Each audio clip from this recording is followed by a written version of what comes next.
The lines between his eyebrows deepened and did not fade, even when Caleb's shock began to wear off. He and his brother, Ethan, did not speak for a number of years after they had a fight that left a lot of tension in between. But in his chest, he bore the same dull, aching emptiness he'd known since the boy, Ethan, had entered his life. Ironically, there was only one man to whom he could turn for confidant, and that was his friend Silas, a man who had hearty and boisterous laughter. Feeling unhappy without knowing relatives and friends who looked after him, the foolish Caleb decides to act. He purchased a goat. A tingling of shame had already begun to waft in the pit of his stomach. He killed it. The body, awkwardly bundled up in a sack, reflected his serious expression.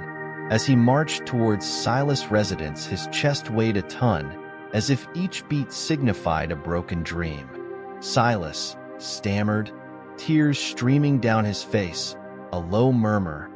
There was a fight, there was a misunderstanding. I killed a man, and therefore he gathered the remains of his tattered clothes, staring at the man before him.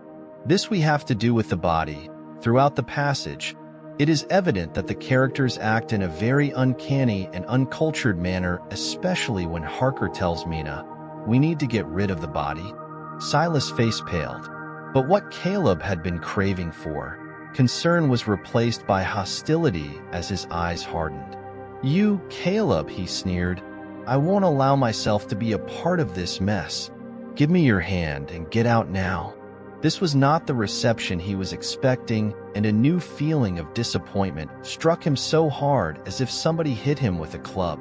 He lurched out benumbed, and suddenly holding the sack was like holding a rock or a large boulder.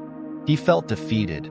What had just happened only showed him how wrong he was and how much he had hurt Ethan. He sighed heavily and continued to walk towards Ethan's house with a heavy and guilty conscience. It was then that Ethan realized that he was a petty man by slowly making a frown across his forehead and then opening the door. Caleb, worried because he was about to be rejected, proceeded to tell the fake narrative. However, Ethan did not say anything he expected in his reaction. "Caleb," Ethan uttered huskily, intermingling concern in his tone. "Let this poor soul have the dignity in death and get buried properly." Tense, but not confrontational, they placed the sack into Ethan's trolley. They loaded the sack onto Ethan's cart, the silence tense, but not exactly unfriendly. Starting at a dense forest, Caleb stumbled and felt discouraged when they were in the middle of a clearing. There it was not a sad setting where one would expect to find a funeral pyre, but a jolly fire crackling away surrounded by happy characters. Frowning in confusion, Caleb watched as Ethan proceeds to undo the sack strings with ease. What they received instead of the body was but plump, glistening goat meat rolling on the floor. Erasing the smirk and clenching his fists, Max felt only relief to the degree that it stung. Laughter filled the room as Ethan pointed out that it wasn't a prank, but a move to strengthen their friendship. They cooked goat. The fumes floated up to the sky. Caleb and Ethan weren't aware at that moment that this was the first real conversation they had in the past few years. The oppressive silence of those long years was replaced by the clamor that the boys let out. Caleb was able to comprehend it all that night when the world was immensely covered with stars.